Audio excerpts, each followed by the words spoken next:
You have good survivability, but you are combo food. Yep. I'm going to take you in the air like a baby, and I'm gonna kill you.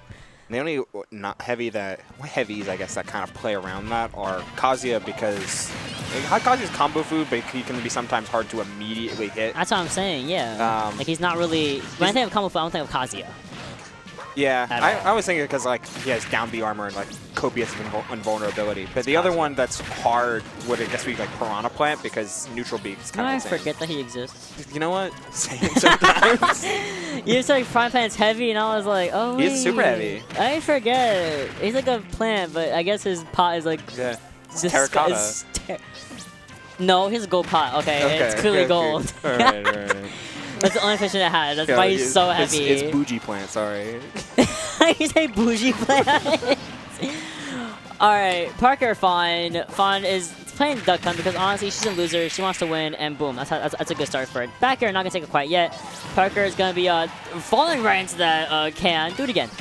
Insanity For that Fawn just is in losers. Yo, Fawn got knocked out. Literally her like, round 1. Yeah, who was her round 1? It was the Steve, right? It was the Triple A. Yes. Oh my God, Triple A. Where are you from? Fawn's favorite character. Of course. You know, that's why she mained it for a while. That's why Steve is banned at Waypoint. Fusion's lifting the ban on Steve soon, yeah, right? to get data for a season. Yes. Very, very smart move from you guys, by the way. Yeah. Very, very smart. Informational-driven content. Informational. New information is informational. Wow. Yeah. Incredible wording there. You know, we're really trying out here today. We're on Quadstream basically all day today until someone gets knocked out. So we're chilling. We're big chilling. We're big chilling. Quadding it up. Obwan. I'm shocked. Obwan this is not a knock. Yeah. I'm like shocked that Obwan was able to take it over Toby. I feel like, you know, Greninja is kind of a slippery kind of character. Difficult to pin down, difficult to get, we know, those up airs, so F tilts.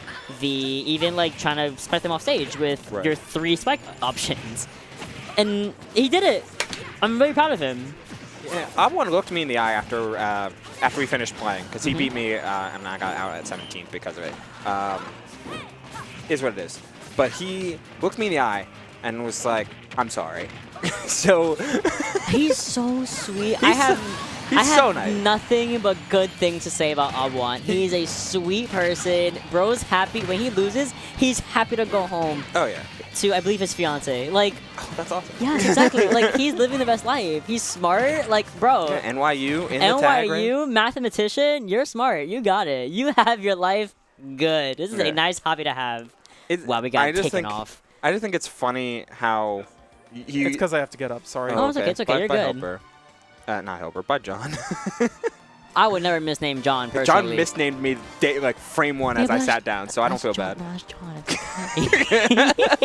I'm sorry. You know how long for John remember my name? I know. You still doesn't know my name. It's crazy. We love you, John. Love you, John. Love you, John. Speaking of, yeah, I believe goes to take that game off of Obwan. It's just difficult to fight Min Min. You have to get close and personal to her, and Wii Fit. That's a situational thing that Wii Fit wants to deal with. Yeah, a lot of Wii Fit's up close buttons act with the function of I'm either killing with this or I'm getting you away from me. There are some like conditional strings you can get off of things like landing there, but a lot of those, instead of sending out, which is where you want to send Min Min, like off stage deep, they send up, which doesn't really affect like Min Min. It's good for combos, but then Min Min can have every means to land with her stall and fall, with landing there, with the megawatt, like all of these fast fall air dodge, like all of this normal good stuff. As long as Min Min is above the stage, they don't feel that bad. But it is 1-1. Got a lot of utility here, and Obwan has been on a mission to play. I'll say to win this week. He's been very much focused. He's been willing to time people out. Oh, he's on demon time today, is what you're telling me. He was timing me out. That's why he apologized. Lucario? Yeah. But he should have. So that's why he apologized. It was correct. But so that's why he apologized. He said, I'm sorry for timing you out and playing the way I was playing, but I want to win today. Yeah. I respect it. I respect it. We take those. What we got up next? John number... Okay, anyway. Wow. Wow, John number 2 was just here. Misnaming us. Oh, we see. We do see Pokecactor in AAA, which I think is really interesting because they're not here. You know, they are very much kind of not invaders, but no, just you don't go here. You don't go anywhere. I have been acknowledging and enjoying a lot of the different setups that at least AAA has been attempting to use. It's part of what bothers me about Steve mains sometimes is despite how much they lab, and they lab a ton, very few Steve players actually seem like they want to apply the information that they learn in the training room. Instead, it's like, oh, okay, cool. I know how to kill you 5 ways from Sunday in these very particular setups off of these very safe moves. Anyway, roll in up tilt. It's what are you doing? Why aren't you applying any of the stuff that you're actually trying to utilize? And it seems like AAA is trying to actually do that. Yeah, exactly. And it's been so long since I've seen Steve because of the majority of locals around here are just banning him for X amount of time. You're gone. X much a spot. Get out of here, Steve. But what can Steve do? Oh, I hear a shield break. Oh, already? no. What yeah. the heck happened? I don't know what happened. Why does he do that? All right, numbers, just point at me. Fucking 8? I don't care. I want to see a smash attack. I want to see a free smash attack. I don't care anymore. Numbers, irrelevant. Pokecactor AAA. Pokecactor is up 1, and I think what can K. Rool even do versus someone like Steve who has this goes for most of the cast anyway. What do you do against Steve with all these different utensils, or utilities, where you have free platforms, you have free walls, you have basically a really free get out of jail option, that being the minecart. You have a free command grab that is basically mine. You get it back all the time. You're K. Rool. You're literally K. Rool. Steve is definitely overtuned for all the reasons that you kind of said, but I think one of the best things that K. Rool has access to is the fact that that big body turns into a benefit just as much as a detriment. While yes, you get comboed by Steve immensely, so you get comboed by any character pretty immensely. So you're able to utilize your high damage buttons to contest blocks reliably. Crown can cover a ton of space, and the fact that Crown is kind of weird in its properties, you can contest minecart whenever it's not in its initial startup frames. K. Rool just has a lot of innate ability to contest a lot of normal Steve stuff. It's just a matter of how good is Steve at recognizing some of the situations. And yes, going for the charge up smash there. It's a shield break. Yeah. 2 shield breaks, by the way. 2 shield breaks. 2 shield breaks. We're on a roll today. Diamond does hella shield damage. Landing back air is so crazy. In all factors, it's auto cancel window, the shield damage it does, how big it is. That's what I mean when it's really hard to. It's really frustrating watching Steve's go through all of this different labbing to discover all of this different tech, and then realize, wait, but I can also just back air. Whenever my opponent's at kill percent, I don't need to learn up tilt nil F smash. I don't need to learn that. I can just press the back air button. It's that's the annoying part when it comes to this character is both a super low skill floor, but in the same time a really high skill ceiling. Which is it's so frustrating. Because watching what they do on screen looks easy. But I know for a fact, but you said. But it's not. I know not what all they're... of it is, at least. We're trying to be positive here. Well, I know that they lab for hours and hours and hours and hours to get these things precise. They look easy and they're frustrating to play against, but there's a reason why. They perfected these little techs here and there. But what Pokecactor has to do here is just, again, I love the use of the crown. Like you said, very, very good tool to kind of, poke at the minecart, poke at the blocks, poke at Steve himself, Until then, though, Steve has a lot of other options to kind of negate that. I love the backer right there in order to just contest the block. I mean, it's a lot of small options that K. Rool does have. At least you survive a lot longer as a heavy, as a given. It's true. But when Steve does get that diamond, you see what happens. Nice down. Okay, that was a pretty nice down. It's not smash. I can't hold you. It's tough to be in that position as K. Rool because Steve has the instant answer to one of the few immediate easy answers to the propeller pack up B for K. Rool recovering low, because you can't always contest that physically, but Steve has down tilt, which can bypass that immediately, reset the same situation. Look at that setup there, breaking the anvil, trying to bait out a roll there, not going to get it, and taking advantage of Pokehector's slow pacing in order to immediately craft diamond, which does take a little bit longer than any other tool. That's just because he's big and slow. Well, it's like if you're at 117 already, like, okay, I can't rush in here, and AAA taking advantage of that. You got to find time to make your materials. Oh and my god. And then you also sometimes you just let the minecart rip. Not going to close out the stock get though, and then the challenging up air was so nice from Pokehector. That's what you have as a K-roll. I love just like, knowing that most of your moves do have a little bit of armor to them. You can just kind of gate that option. Good up air of the saying your anvil's not going to do anything about it. And it's what it is. You live into 159%. But K-roll has to, again, it's working so well. Up air is just, getting the roll in, getting the trap with the roll in with the anvil, into the scoop with the up smash is what it is. And you got 45% on AAA though. Super, super good start for Pokehector kind of to back into his own game, because again, this is game 3. Game 3 can go either way, but when you get those up tilt combos going, and then you get the fair, and then you gotta cry a little bit. Yeah, that's just a lot of normal damage, like a B&B, right? Yeah. Even off of a pretty delayed starter, but AAA finding ways to put K-roll between a rock and a hard place. Again, another amazing up air, though. Extending that hitbox. I believe there's a little bit of intangibility on the top of it as well. And just powering through the minecart and getting through all these blocks, doing a lot of solid damage here. Oh, this is huge. Yeah, really good position. Fall into a back air. Okay, missing the anvil. Expecting... You were pixels away from that up smash, which probably would have... I don't think it would have been enough, but...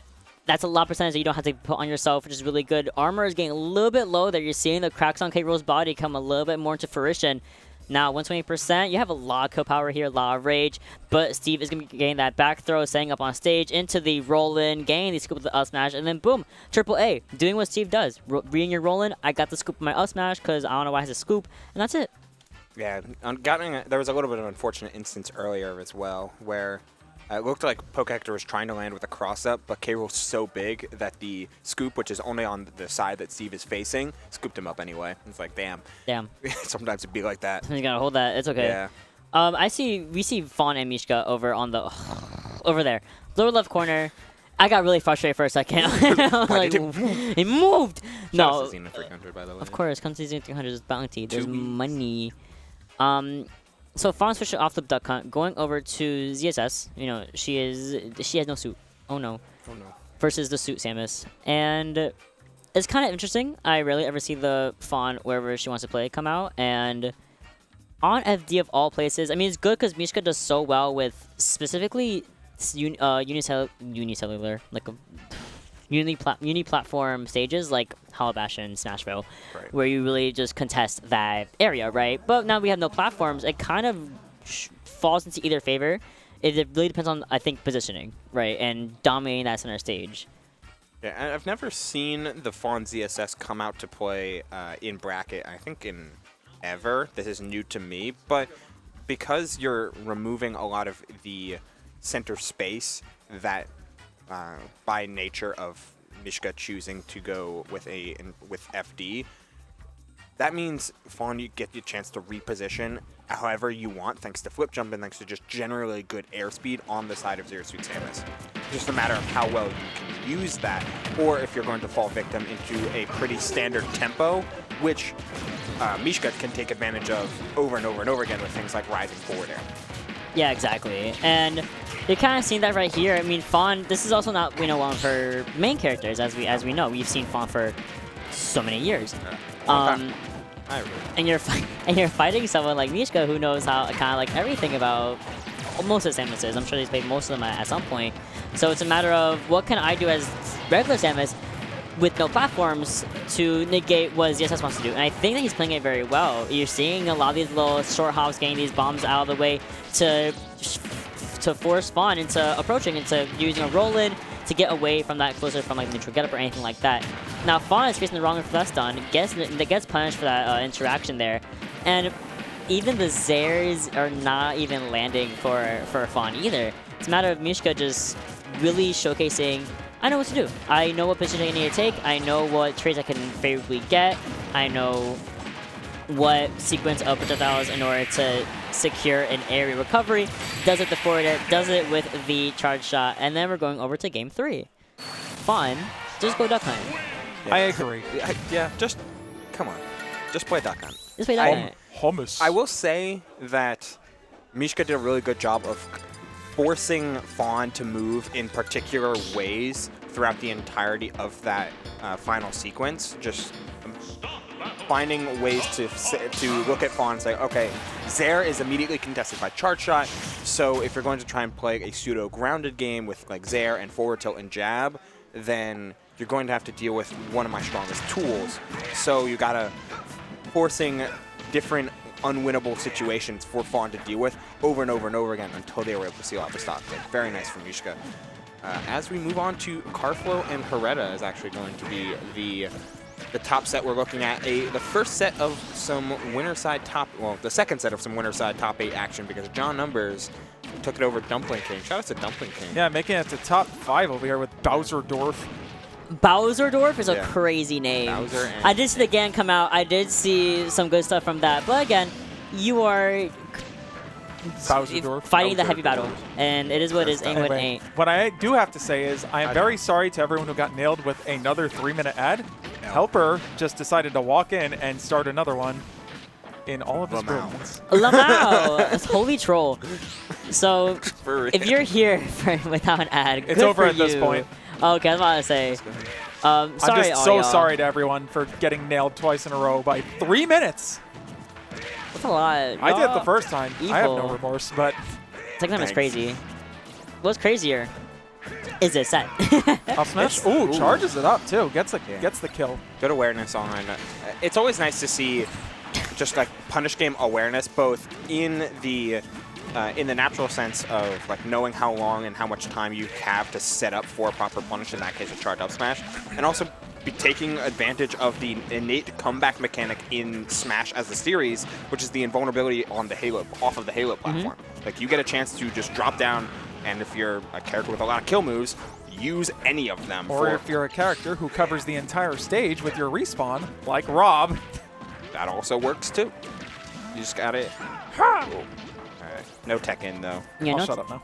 No Thanks, John. Thanks, John. No Tekken, but no Tekken. Haha. But John, not John. Oh my gosh, John. What? So Hareta, you're throwing me off. So Hareta was actually able to get this percentage lead back to more favorable position because honestly, Karflo was doing extremely well of keeping Rob within the aerial space of it. That little sword type of sword he has. Kind of the entire time, a lot of up airs are coming out, kind of keeping Hareta trapped forever in like at least 2 or 3 up airs, right? Which we've seen very, very often from Karflo hitting those very consistently. But you know, Hareta just kind of got up air. You know, it is what it is. You gotta call in the up air. It's okay. It's a tough situation to be in. Tough. Roy has characters with that up air. Roy, Crom, Corrin, Lucina, you know, that big sweeping up air is so good at just being a solid frame trapping tool, being a solid juggling tool, and sometimes you just get juggled to death. Sometimes you read your defense and option, and you get hit by that up air. It happens. Fawn is making a really insane losers run right now. From round 1, by the way. I mean, I'm surprised in the sense of like, wow, this is a lot of sets to play like over and over and over again. You're starting from losers, but also it's like, it's fine. Like, most of these players, she's beaten before, and she'll probably beat again up until she gets into like the top 8, top 4 area. Yeah, but still, because Mishka is also playing very well today, and going against Fawn's Duck Hunt, because again, we did see that game 2, she did end up going the ZSS. The Duck Hunt is a try and true. I think she's one of, if not the best Duck Hunt in the world at the moment, and it's a matter of, do you know what to do against Duck Hunt? It's a very, very obscure character to deal with. You have Can that's coming in doing a lot of weird angles. You have the Gunman, which if you keep hitting, they're going to stay on the ground. You have 2 frame 1 options to deal with, that being Canning and Pigeon. And it's so difficult for Duck Hunt to really like gimp Duck Hunt off stage because he has a great air dodge, which is kind of ridiculous. Well, you may be... Yeah, see? Impossible. Why'd you make that? Horrible. Yeah, Mishka really wanted to try and just like any means to close out the stock here, but by nature of Duck Hunt spawning a ton of items and not just using normal projectiles, it can be really, really tough to actually get your charge shots to land. Some good spacing and timing there will at least set up for a final stock scenario, but Mishka's going to really need to make a play and try and get off ledge. But Fawn run up with that forward tilt, Crazy play there. Ending that game. Great play. Fawn ending the game, taking it 2-1 over Mishka, moving on throughout bracket. And of course, we're going right over back to Karflo and Hareta, who are fighting for their spot in Winners Finals right now, right? Oh, that's Fawn making it to top 8, where they will play Ghost. Ooh, the Min-Min. Interesting. So Fawn has a chance to get eliminated by Fighters Pass 2 today. Another one of Fawn's favorite characters. Yeah. Of course, we all been new. You know how fondly Fawn talks about Min-Min, right? It's very Fondly well known. Fondly Very, Fawn. very normal conversations that occur. Very not normal. All right, if you know, you know. Yeah. So moving over back to to Hareta for a little bit here and Karflo. Karflo is not taking that and getting caught with the up tilt. Another one for your efforts. Yeah. I think he might be a little bit just has to get some positioning back on the board here. Gets the kill regardless. Hareta. No changes, kind of taking it back. We've seen 0 deaths from Hareta multiple times, but Karflo is again fast faller. Doesn't really get combo like that as easily as someone that's like more midway or not midway. Hello, more of like a floaty person or anything like that. So you can fast fall out of these gyro combos for the most part, and I don't think you can with the way that Karflo's on top of Hareta right now. These grabs are so good. There's nothing more scary when a Roy player or a player that does gain a lot off of being right in your face just starts like tick throwing you. When like, oh, and during your tech chase, I'm going to press jab here to cover in case of like early option, but if I mistime it, I'm just going for that grab because I know you're panicked, I know you're scared, and I'm like trying to use what Hareta has been doing very frequently, which has been a lot of up smashes out of shield. Oh, nice. Gets the down smash though. That was just good patience from Hareta. Karflo was a little bit too antsy with trying to get, I believe it was forward air on shield, but then Hareta rolled back and then just kind of down smash, and Karflo, I think, just spot dodged and just kind of like died to it. Is what it is, ain't what it ain't, but F2 is going to be securing the second game for Karflo 2-0 over Hareta. B reverse on the double edge dance to get weak hit nair, strong hit forward tilt. Very nice there from Karflo, showing off a little bit of that movement. Roy can have a bit of a hard time accelerating in midair, but you can utilize B reverses on neutral B or side B to kind of skip the acceleration step once you've reached full speed. It's really nice to see any player kind of manipulate that. That was two times that Sora shouldn't have died, but was very close to dying, and that's Pichu baby. That's Pichu baby. Thundaga interrupting it with the forwarder. There we go. There we go. Caststarman taking a lot of percentage that he didn't really need to. That's just how Pichu is. What is this matchup? This is a weird one. A lot of Sora matchups are innately kind of weird because of how he is a very air-to-ground type of character and how he just like throws out a lot of these Rekkas.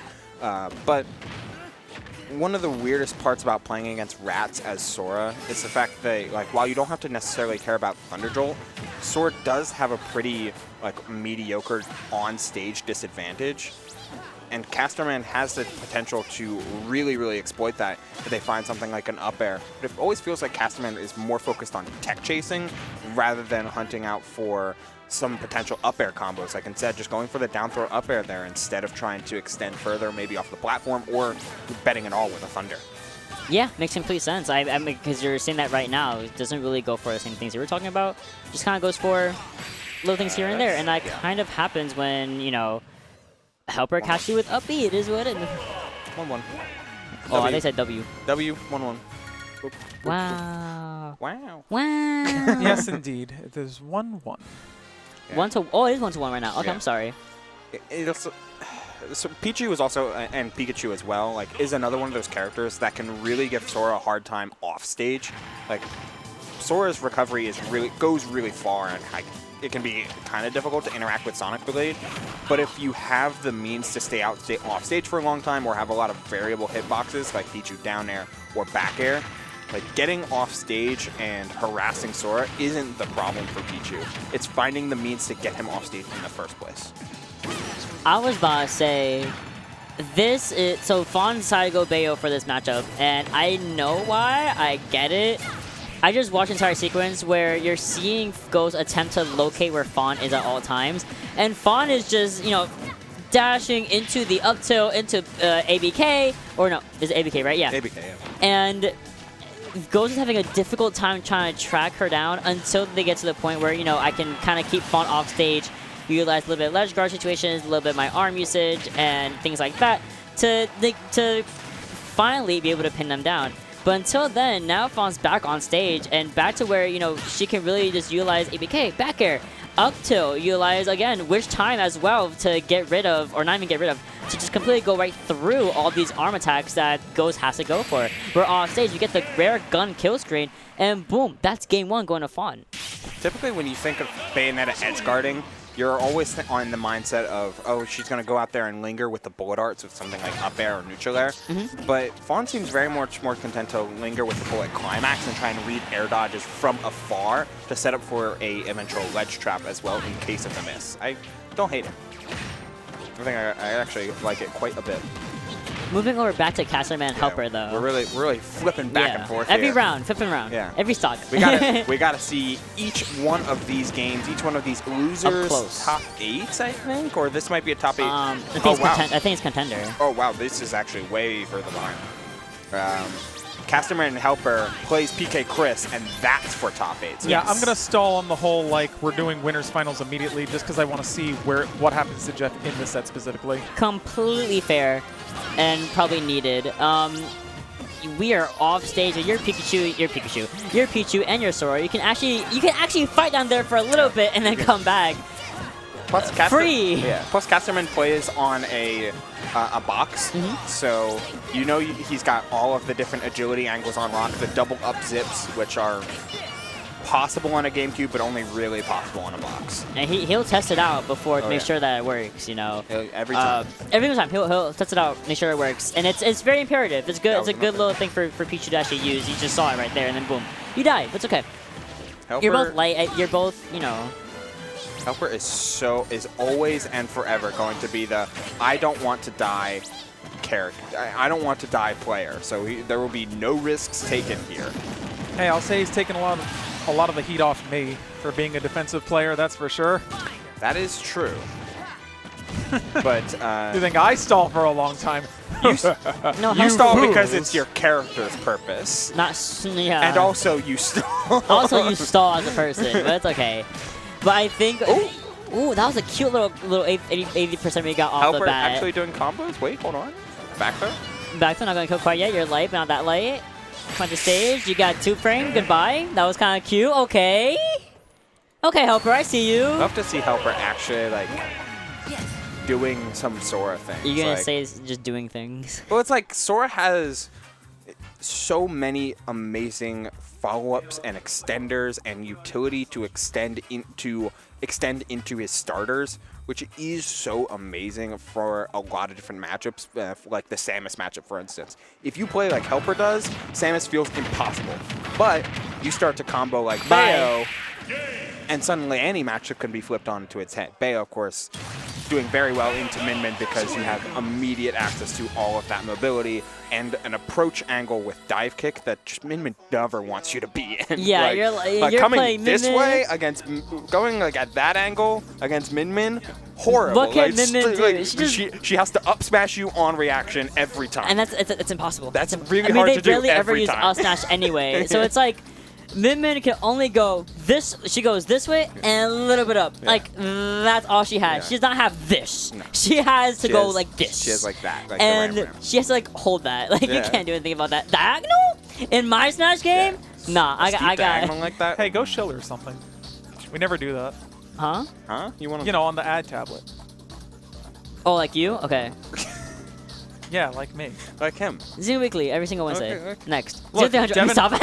Devin finally fixed the thing, so it was never broken. Using it. It was broken. Never broken because Devin's always perfect and never makes any mistakes. Devin is always perfect. Always That's perfect. Right. Makes No mistakes. No mistakes ever. This always works as intended.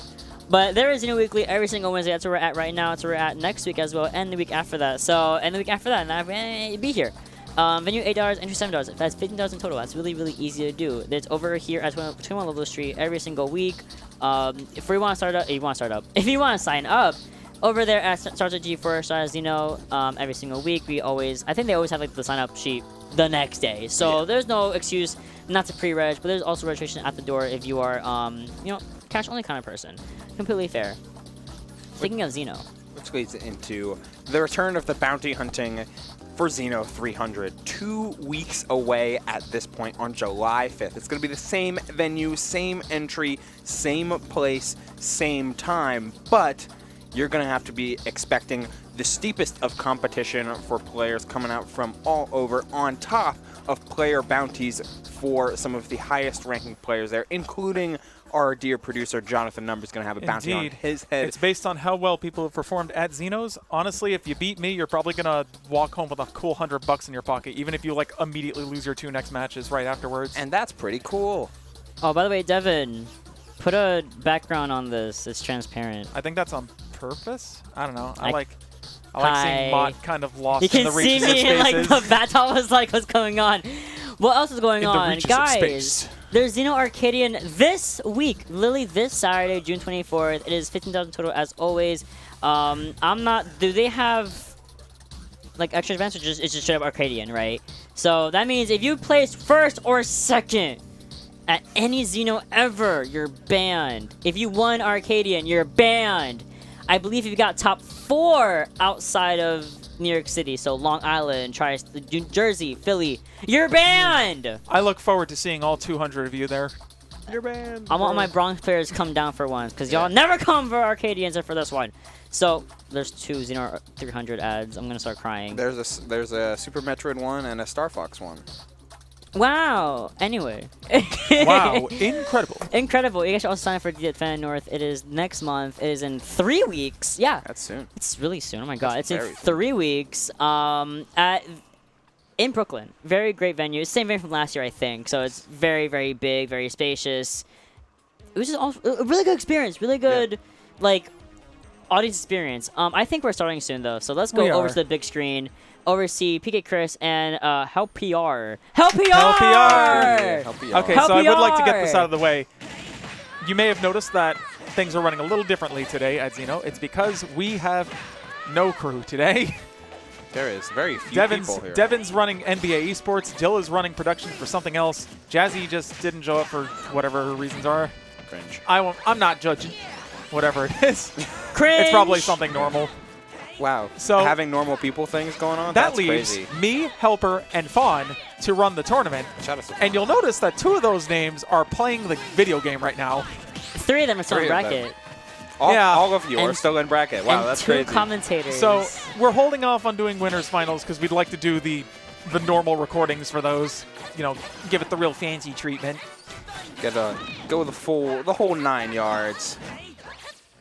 Remember that quad over with full screen game if there's only one. Thank you, Devin, for being a smart boy. Unfortunately, there are 2 matches, so we get to look at Sora and Min standing victoriously on those other 2 screens. Yes! Holy W. All right.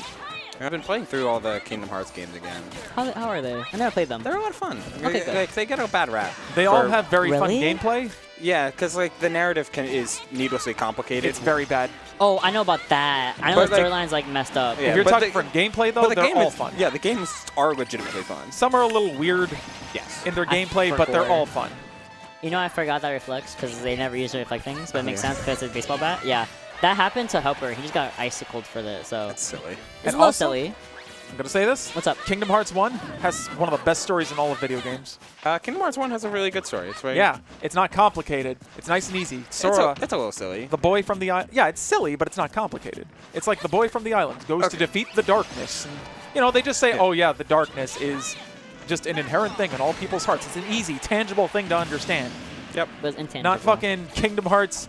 Oh yeah, our darknesses have been split into 13 bodies as I travel through time. But to do it, Okay. you must leave a part of yourself behind to do it. That makes sense to me. Yeah, Dream Dodge Distance is not a good game. Isn't there a game that's like 33rd and a half? 358/2. Horrible! Okay, that name's bad. I actually do like the story of that one though. Oh, that's one of the best stories. Horrible name. Horrible name. Horrible name. It's a good Anyway. self-contained story for what it means for the overarching plot of Kingdom Hearts. It's stupid. Force Armor said, I don't know about being the best story of all time. No, that's 358. It's a good story. Oh! No, they're talking about when you said Kingdom Hearts 1 was the best story of all video game. I said one of, Jesus. That's I'm good. saying. KH1 is a great story. It's very good. I like it a lot. Very simple. Very simple like this game plan that we're going for both characters. Now, what I find so funny is that HelpR is playing this matchup a little bit too aggro. Sora does very well into Ness. I think Sora beats Ness pretty firmly. But, A, if you miss your Sonic Blade angles, that sucks. But he's being a little bit too focused on trying to find the immediate juggles. Like, I wish we could do the replays, but he would go into... Oh, we're late now. Yeah, it's fine. But there were moments where we'll see HelpR like play a little bit too forward with Nair 1-2 to try and find up airs and try and really utilize Sora's amazing up air in a juggle game against a floaty character. That's like A+ kind of idea. But if you fish too hard for it, that's where Ness can find so much means to counter hit you with nairs, with back airs, and with all of this utility that can cause Sora to get out damaged and outvalued very, very quickly. But if you're able to find early edge guards, per usual, because Sora has an easy means of edge guarding Ness, or just utilize Battlefield and all of these platforms to create long-standing juggle situations, then you're feeling a whole lot better.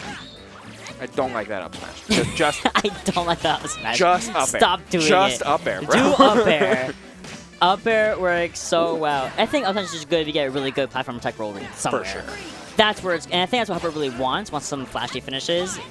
But for simple sake, for convenience sake, up air.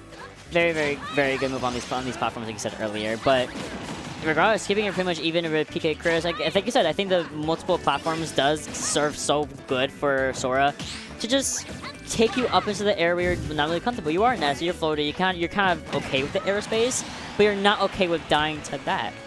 Okay. We let the mash take over there a little bit. Sometimes we mash. You know, that was forward smash, spot dodge, down smash, and you know what? Sometimes it works. Spot dodge, down smash works. I still do it, and it works. Sometimes it hits. It always hits. Always spot dodge, down smash, please. You know, it works, I promise you. The high-level strategy. I wish I was being unironic there. I wish I was being ironic there. It's not. No, I'm being serious. Yeah. Sometimes it works. It just works. Sometimes it works. Especially Sora's down smash with the high profile plus the leg intangibility goes crazy. It does. It's kind of messed up actually. The fact that they highlighted that in like his review trailer, and they're like, oh, he can jump, and it's like, why? Yeah, and also his legs are invulnerable. So you can't touch them. You thought?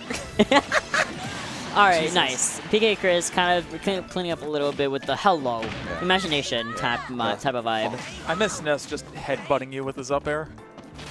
No, he just swung his gigantic head at you. It's a genuine question that whether or not Smash 4 or Ultimate Up Air is better, because both are ridiculously good, but they're good for different reasons. But the Smash 4 one was funnier. I called it the King Cranium. He do have a King Cranium. He's still King Cranium. He still do be having a big head. He still have a big head. But he doesn't use it. Look at the size of his hat, though. Oh wow! I love this PK. No, I love this PK Thunder manipulation. Wow! Just completely said no. You can't recover it today. I'm so sorry, HelpR. You gotta hold that. And just got him off of forward air. Yeah, it works. It works. Simple PK Thunder right into forward air. HelpR can't do anything. What are you doing? He's charging down smash. And you saw how intangible his legs were. Yeah, no, he was really thinking there. That his thinking cap was in fact I think PkChris was like, if I do PK Fire, it might literally miss him. That's really unfortunate. He was just thinking. He was like, I can't do anything about this. He's safe. He's safe. Let's put that brain to work there, PK. Run off stage and counter him, you fool. Run off, he just be like Sora's edge guarding is so unbelievably good with even just doing run off double jump up air. Like, I would not be surprised if HelpR is afraid of going off stage in case of an SD, because it happens. I've seen HelpR SD from the nice tech from the silliest of situations. Nice catch with the up B. Beautiful. Yeah, that aerial sweep turning into one. Oh, the Thundaga came out just in time. So you're saying HelpR himself is aware of his ability to SD, even as Sora? Yes. Yeah. And he's taking it into account with his gameplay. It's a self-fulfilling prophecy. HO3K, help me. Oh, it landed on the platform. Probably could have found a cheeky little extender there if he realized he would have. That's the fun part about Sora. You can really, you really can get pretty experimental with like where you land and when you land during during a lot of your hits. Okay, we're keeping dangerous. Sora has a very good get-up attack, so challenging Ness in those positions is pretty reliable. Finding a couple up airs. Thundog. Oh, the horrible DI. He DI'd straight in on that. You cannot be doing that. I gotta know what he was thinking. Gotta know. That shouldn't have killed. No. That should not have killed. Should not have killed. Even if it got off to the very tippy top of Thundaga, right? Whatever. Yeah. Should not have killed. Yeah, 30% later, that shouldn't have killed. 50% sure. Yeah, you know, then we're like, alright. Yo, hold on. Someone's picking Yuyuki medley? PkChris has taste. Love the Yuyuki medley. I need to look up what this game is. I could not. Which game? Yuyuki. It's one of those like obscure Japan-only like NES games, like Shin Onigashima. Bro just spoke Japanese to me. And previously Famicom Detective Club. But he spoke English to me. That's crazy. Yeah, no, I don't know those. Yeah, unfamiliar, but it is a solid song. Yes, it's a very nice song. We are up airing. We are up airing on the platform. I'm so proud. Yes, do it again. All right, we missed a grab. We don't have the best grab in the world, but you know, it was a little bit far. PK Fire trying to get the forwarder off of that. Trying to poke a little bit on the shield with the F-toe. Neither of them going to be able to commit to anything. More PK Fire is going to be good just to get some extra percentage on HelpR as we see here. But HelpR is just thundering and down throwing and up airing and trying to get good forward smashes, and you get thrown for it. Please look at him in the camera. He's like looking to where it's going. It's so funny. He's so interactive. He's thinking about it. Oh, that certainly an interesting up aerial sweep there. Trying to find something like really almost trying to catch PkChris like reaching a little bit. That's the idea behind that Sonic Blade as well. Oh, the PK Flash was so good. That was a cheeky PK Flash. Yeah, you challenge once with the up air and you're thinking, oh, HelpR's going to try and get a nice little two-frame here. And honestly, that whole interaction led to PkChris taking a slim lead, but given where the game started when you were in an up air juggle forever, like you'll take a very even stock too, because it means you're currently outvaluing HelpR right now on the single hit game, and you're not getting caught too much in some of these long combos. Instead, you're finding combos of your own. Just a double up air though for some simple damage, double forward air as well to match all of that pressure. Absolutely. And again, at least PkChris was in deficit, like you said, but now complete reversal of the situation. This is game 3, so you need that advantage, you need that lead as much as possible, and you're seeing it right here. This PK Thunder, it is the thorn in HelpR's backside right now. He has nothing to do about it until right then and there. Literally the short Sonic Blade right to the ledge is what he needed to get away from this PK Thunder. But now, you're at 138%. What do? You're light, you're Sora, you have to get these combos going, or you just get literally tapped on and you evaporate. The drift from PkChris is so confident. Like, in contrast to HelpR, who's always kind of backing off a little bit in order to make sure that he's playing safe amongst his amongst the coverage that he's doing with all these up airs and all these nairs.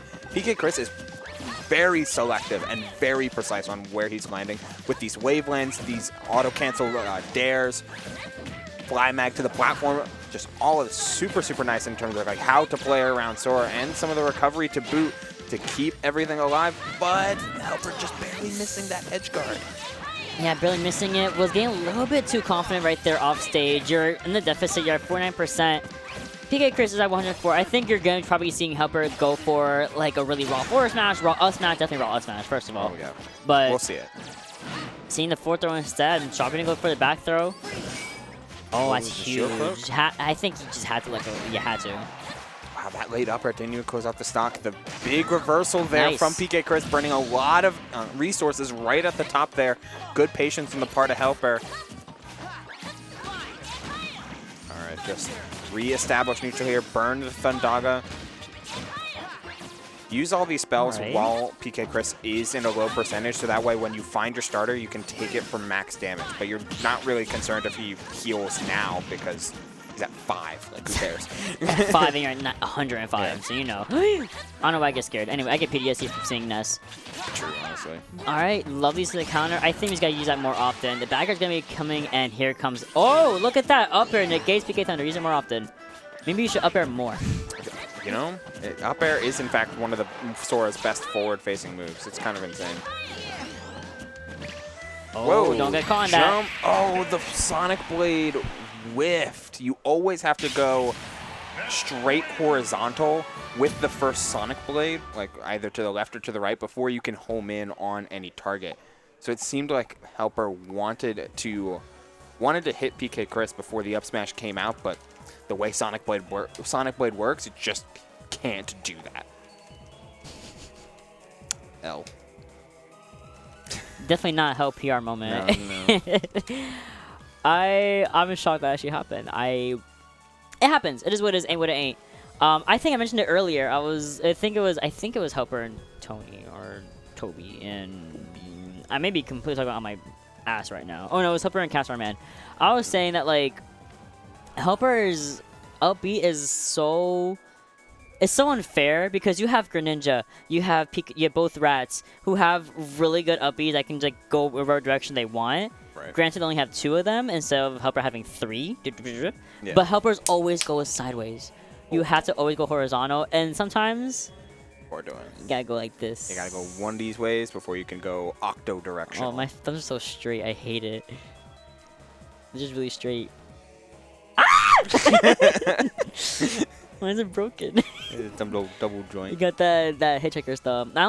So apparently I actually saw videos about this. So Hitchhiker's thumb can affect any of your fingers, and so mine affects my pinky because it goes all the way back like that, and my index finger. But only on my left hand it's like that. Oh, yeah, mine. But if you see like this pork, it don't go. Yeah, This one don't go either. I think it's from my mom. Thanks, Mom. Because her index finger, not her index, her ring finger doesn't, like, bend this way. Like, it doesn't bend this way. So, like, when she makes a fist, it looks like this. I love you, Mom. That's silly. So, like, it's... Today we learned. Yeah, today we learned. I learned on TikTok. It's probably misinformation, but it's okay. Speaking of... I mean, it's something you can, like, literally prove right now. Do it with your own hands, fellas. Yeah, no, my thumb does not do that, but my pinky does.